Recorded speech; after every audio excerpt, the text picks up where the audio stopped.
भारत ने आज आधिकारिक तौर पर G20 की अध्यक्षता संभाल ली है। इससे पहले अक्टूबर में केंद्र सरकार ने G20 प्रेसिडेंसी का लोगो, थीम और वेबसाइट भी लॉन्च किया था। आज G20 की अध्यक्षता संभालते ही प्रधानमंत्री नरेंद्र मोदी ने कहा कि यह समय भारत की आध्यात्मिक परंपरा से प्रोत्साहित होने का है। उन्होंने कहा कि भारत की जो परंपराएं हैं वो वैश्विक चुनौतियों के समाधान के लिए मिलकर काम करने की वकालत करती हैं। प्रधानमंत्री नरेंद्र मोदी ने सिलसिलेवार कई ट्वीट्स किए और कहा कि हम समावेशी, महत्वाकांक्षी, एक्शन ओरिएंटेड और निर्णायक एजेंडे के आधार पर काम करना चाहते हैं। भारत की G20 अध्यक्षता एक पृथ्वी, एक परिवार, एक भविष्य की थीम से प्रेरित होकर एकता को ज्यादा बढ़ावा देने की दिशा में काम करेगी। उन्होंने कहा कि हम आतंकवाद, जलवायु परिवर्तन और महामारी जैसे सबसे बड़ी चुनौतियों का मिलकर मुकाबला कर सकते हैं। G20 की अध्यक्षता मिलने के क्षण को खास बनाने के लिए सरकार ने बहुत तैयारियां भी की हैं और सरकारी सूत्रों ने बताया कि भारत G20 में संस्कृति, सांस्कृतिक विरासत, विविधता और 75 वर्षों की अपनी उपलब्धियों और प्रगति को भी पेश करेगी। विदेश मंत्रालय की तरफ से जारी बयान के मुताबिक भारत अपनी अध्यक्षता में अगले साल 9 और 10 सितंबर को G20 के नेताओं के शिखर सम्मेलन की मेजबानी भी कर रहा है। पहली तैयारी बैठक 4 से 7 दिसंबर को उदयपुर में होगी। भारत इस बैठक को बड़े पैमाने पर करेगा। इसे अब तक की सभी बैठक हैं उसके मुकाबले ज़्यादा भव्य और बड़ा किया जाएगा। G20 की से जुड़ी हुई जो संबंधित सेल्फी पॉइंट्स हैं, इस तरह की चीज़ें जो हैं जो अट्रैक्ट करती है लोगों को, वो लोगों के लिए बनाए जाएंगे। ऑडियो वीडियोस के माध्यम से देश के नागरिकों के सम्मेलन के आयोजन की जानकारी उपलब्ध कराई जाएगी। FM रेडियोज़ में भी प्रचार किया जाएगा। तो G20 समिट में भारत का एजेंडा क्या होगा, इस पर विदेश मंत्री एस जयशंकर ने कहा कि भारत G20 की अपनी अध्यक्षता के दौरान दक्षिणी एशियाई देशों के मौजूदा हितों और चिंताओं को दुनिया के सामने रखना चाहेगा। जयशंकर ने कहा कि हमें लगता है कि इन देशों को दरकिनार किया गया है। उन्होंने कहा कि भू राजनीतिक और उभरती विश्व व्यवस्था में तकनीक के महत्व को रेखांकित किया गया है। वहीं G20 के लिए भारत के मुख्य समन्वयक वरिष्ठ राजनयिक हर्षवर्धन श्रृंगला ने कहा कि कोविड महामारी और यूक्रेन युद्ध परिणामों को महसूस करने वाले विकासशील देशों को भारत की अध्यक्षता से बहुत उम्मीदें हैं। श्रृंगला ने कहा कि इन देशों को लगता है कि युद्ध की वजह से उनकी अर्थव्यवस्था पर हुए असर को भारत की अध्यक्षता में आवाज़ ज़रूर मिलेगी, उनकी परेशानियां ज़रूर सुनी जाएंगी। तो कुल मिला के चुनौतियाँ बहुत हैं भारत के लिए और ये चुनौतियाँ कितनी महत्वपूर्ण होगी और जिन आकांक्षाओं और अपेक्षाओं से पूरी दुनिया भारत की ओर देख रही है, क्या उन आकांक्षाओं अपेक्षाओं पर खरा उतरने के लिए करना होगा भारत को। इस पर चर्चा के लिए हमारे साथ खास मेहमान जुड़ चुके हैं। पूर्व राजनयिक और फॉरेन एक्सपर्ट एम्बेसडर विष्णु प्रकाश हमारे साथ हैं। एम्बेसडर विष्णु सर, बहुत बहुत स्वागत है सर आपका हमारे शो पर। सर, पहली बार ऐसा हो रहा है कि जो दुनिया की जो धुरी बने हुए जो बड़े और विकसित देश हैं उनकी जगह अब भारत जैसी उभरती हुई और विकासशील अर्थव्यवस्था दुनिया का और ख़ास तौर से G20 देशों का एजेंडा तय करेगी। कितना महत्वपूर्ण है भारत के लिए और सबसे बड़ी चुनौतियां आप क्या मानते हैं भारत के सामने? नमस्कार। ये भारत के लिए एक ऐतिहासिक क्षण है क्योंकि हमारे 75 साल की स्वतंत्र जब से हुए हैं, हमने कभी भी इतने प्रभावशाली ग्रुपिंग की अगुवाई नहीं की है। और इतना प्रभावशाली है ये ग्रुप क्योंकि 85% दुनिया की अर्थव्यवस्था को कंट्रोल करता है। और पर ये समय ऐसा है, जैसे प्रधानमंत्री जी ने बाली में कहा था कि जलवायु परिवर्तन, कोविड महामारी और यूक्रेन संघर्ष ने दुनिया पे कहर बरपाया है। तो इस वक्त जो सबसे ज्यादा जरूरत है वो समावेशी विकास की जरूरत है और भारत इस वक्त इस स्थिति में है कि अगुवाई कर सके। क्यों? इसलिए कि भारत दुनिया की 5वीं सबसे बड़ी अर्थव्यवस्था बन गई है, पर जो प्रति व्यक्ति आय है, पर कैपिटा इनकम, वो अभी कम है। तो उसका नतीजा ये हो रहा है कि अगले 20-25 साल भारत बड़ी तेजी से प्रगति करेगा, विकास होगा। और ये ऐसी स्थिति है जब भारत अगुवाई कर सकता है क्योंकि जो दुनिया में ज़रूरतें हैं, खासतौर पे विकासशील देशों की ज़रूरतें हैं, उसमें भारत ने बहुत काम किया है और अपना जो एक्सपीरियंस है वो साझा किया है। तो यही भारत की शक्ति है और यही भारत की और दूसरी एक और खास बात मैं कहना चाहता हूं कि भारत एकमात्र विकासशील देश है जो अपनी इंडिपेंडेंट फॉरेन पॉलिसी अख्तियार करता है। तो ये सब चीजें देखते हुए ये बहुत ही महत्वपूर्ण मुकाम है G20 के लिए, और भारत के लिए तो बड़े गर्व की बात है कि हम एक साल इस ग्रुपिंग की अगुवाई करेंगे। बिल्कुल सर।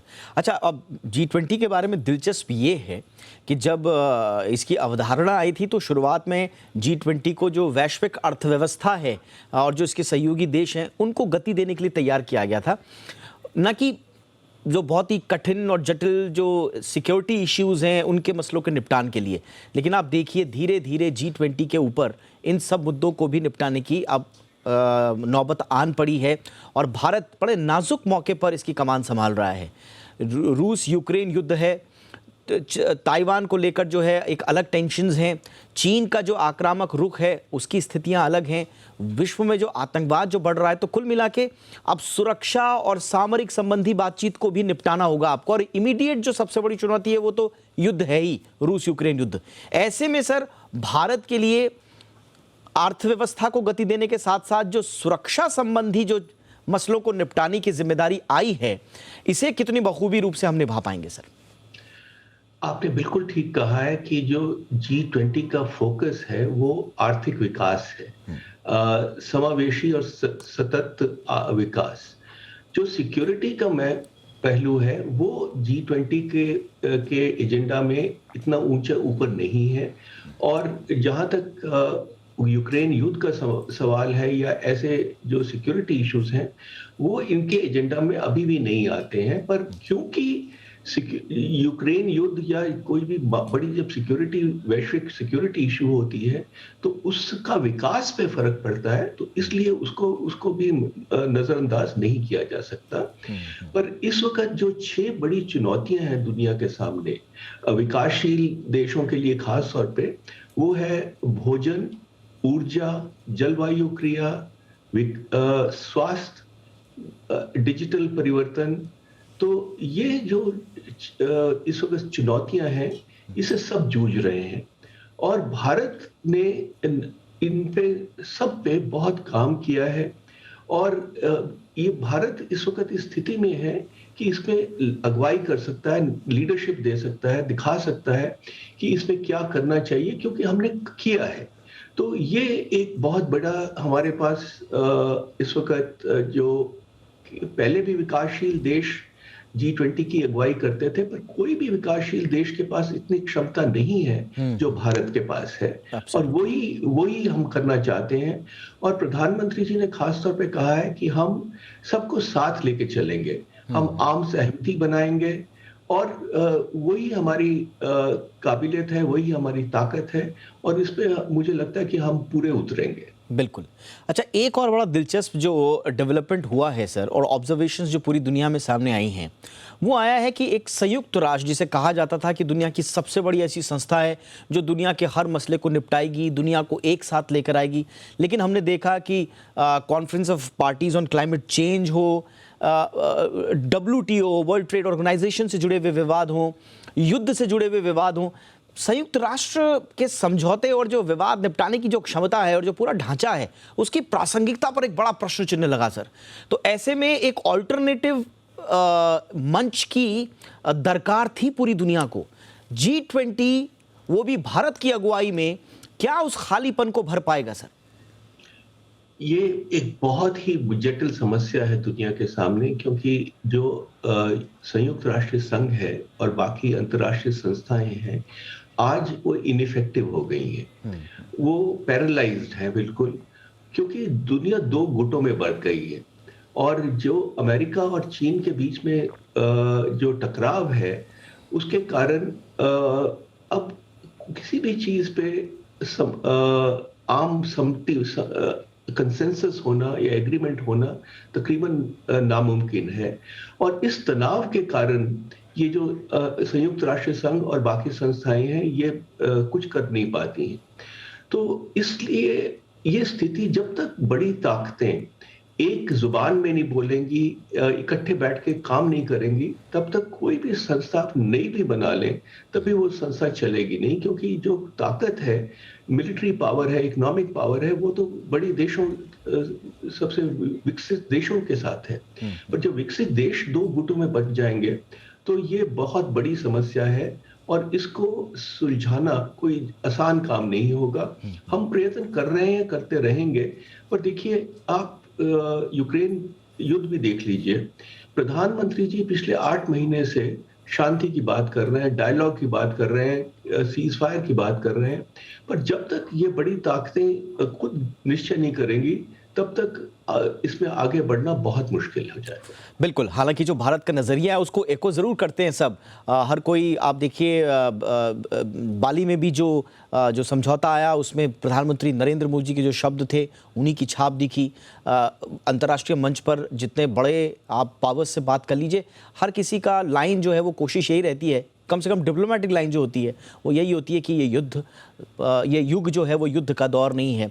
तो इस तरह से भारत ने अपनी बात को दुनिया की जुबान में पहुंचाने का काम जरूर किया है, लेकिन क्या वो सोच में परिवर्तित हो पाएगा? अगला भारत का यही लक्ष्य होना चाहिए। एक आखिरी सवाल सर मेरा, अभी G20 की हमें मेज़बानी मिली है और बहुत ही महत्वपूर्ण, अपने दर्शकों को भी हम बताएं कि अगले साल SCO संगठन यानी कि शंघाई सहयोग संगठन, जो कि एक बहुत इम्पॉर्टेंट गुट है, मंच है, उसके अध्यक्ष के रूप में भी SCO शिखर सम्मेलन की मेज़बानी हम करने वाले हैं।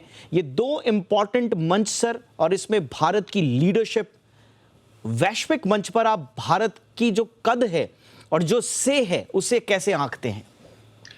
देखिए, अब 1 साल अगर मैं कहूं कि दुनिया की निगाहें भारत पे होंगी तो मैं कोई गलत नहीं कह रहा हूं। एब्सोल्युटली। और ये समय है जो भारत की की जो कल्चरल हेरिटेज है, भारत की इकोनॉमिक माइट है, भारत की जो भारत के पास स्ट्रेंथ है उसको शोकेस कर सकें।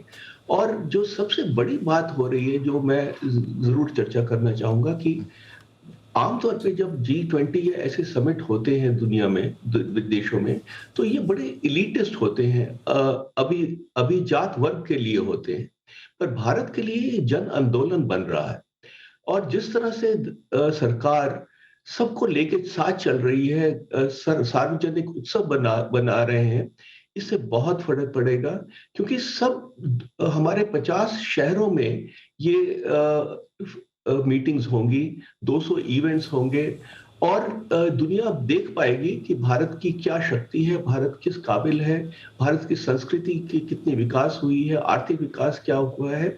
तो ये समय है भारत को दर्शाने का और हम बखूबी दर्शाएंगे। एब्सोल्युटली, आपने बिल्कुल सही कहा कि भारत खास तौर से मोदी रिजीम में जो किसी उत्सव के रूप में अगर किसी जिम्मेदारी को मनाने की जो परंपरा है वो चल पड़ी है। आज भी हमने देखा कि G20 की मेज़बानी मिलने के बाद जितने भी अंतर्राष्ट्रीय धरोहर हैं यूनेस्को की, वहाँ पर, और जो हमारी भी जो ऐतिहासिक धरोहरें हैं उनको बाकायदा लाइट से चमकाया गया है ताकि लोग भी इन्वॉल्व हो पाएं कि G20 की मेज़बानी अगर भारत को मिली है तो भारत के प्रधानमंत्री या PMO को नहीं मिली है, वो इस देश के एक एक व्यक्ति को मिली है। इस तरह का इन्वॉल्वमेंट वो चाहते हैं ताकि वो आइडिया जो है वो एक एक आदमी तक पहुंचे। ये एक, और इससे हर एक नागरिक को गर्व महसूस होता है। Yes sir. और एक सेंस ऑफ पार्टिसिपेशन होती है, ये बहुत बड़ी बात है। यस सर, बिल्कुल आपने सही कहा। और इसीलिए भारत कह रहा है कि हमारा जो अनुभव है, ज्ञान है, हम वो दूसरों के लिए टेम्पलेट बना के छोड़ के जाएंगे, खास तौर से विकासशील देशों के लिए और दुनिया के उन देशों के लिए जिनकी बात अक्सर अनसुनी कर दी जाती थी। तो सिर्फ G20 के ही नहीं, प्रधानमंत्री नरेंद्र मोदी और भारत ने एक तरह से G20 के बाहर की भी जो देश हैं जिनकी बात अक्सर नहीं सुनी जाती, उनकी आवाज़ बनने का भी एक इम्पॉर्टेंट मैसेजिंग कर दी है। और ये बहुत सिग्निफिकेंट, बहुत महत्वपूर्ण ऐतिहासिक क्षण है भारत के लिए। हम उम्मीद करते हैं कि अपनी इस जिम्मेदारी को भारत पूरी ताकत के साथ और जोश व खरोश के साथ निभाएगा और उम्मीदों पर खरा उतरेगा। Thank you so much sir, ambassador Vishnu Prakash, आपने हमारे दर्शकों के लिए वक्त निकाला सर, शुक्रिया आपका।